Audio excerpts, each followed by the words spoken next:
there isn't too much upside for the U.S. stock market? A limited upside to the market from here. Everyone's fully invested here. Markets are fully priced. We need things to get worse for them to get better. I think things are getting worse. I think growth is slowing. The recovery is transitioning from late cycle to end of cycle. All financial assets, any kind of credit asset, is expensive by historical standards. Prices, here and now look a bit stretched. Technology stretched. Everything's expensive. The U.S. in general is stretched. Increasingly stretched. There is a lot of bearishness out there. To me, it's not so much the downside, but that the U.S. has limited upside. So the key question, can stocks continue to climb a wall of worry? Joining me around the table here in New York, Greg Staples of DWS, Steve Chiavarone of Federated Investors, and Krishna Memani of Invesco. Krishna, let's begin with that question with you. Those comments have been made so many times over the last few months, and they're being made again in the last 24 hours. Why are so many of those people wrong?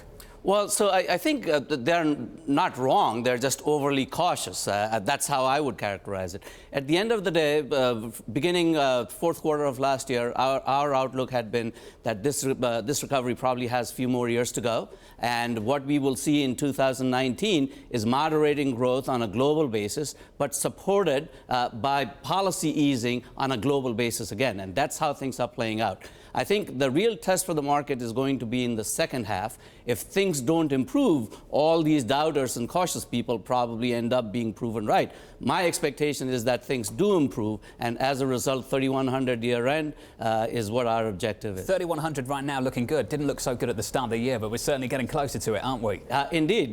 But I think we have to be somewhat careful. That is, if we just look at 2019, things look spectacular, or they have done very well. But if you look at 2018, 2019 in combination, things really haven't gone that far. So I think as the economy improves, profitability stabilizes, I think the outlook is still positive. Great 2019 so far, Steve, but to Krishna's point, over the last 18 months or so, the rocky road to nowhere. Yeah.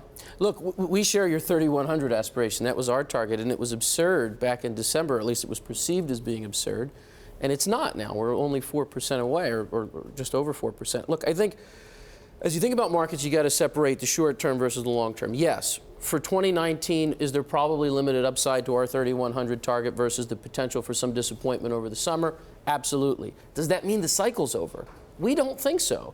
We think that when you look at the data, whether it's claims or core PCE or where the Fed is in terms of being on the verge of easing, that this is a cycle that can continue to extend, and risk over the long run, medium to long run, is still two-sided here. Well, this is Krishna's point as well, and Krishna believes that we're going to have another 5 more years to go in this cycle. Greg Staples, your thoughts on that? Absolutely. I think that we had a very, very good first half of the year. Obviously, very strong positive returns in the fixed income markets and the equity markets. It's probably an important point now to pause and refresh, but I think longer term, the recovery's on track, and we're also looking for at least north of 3,000.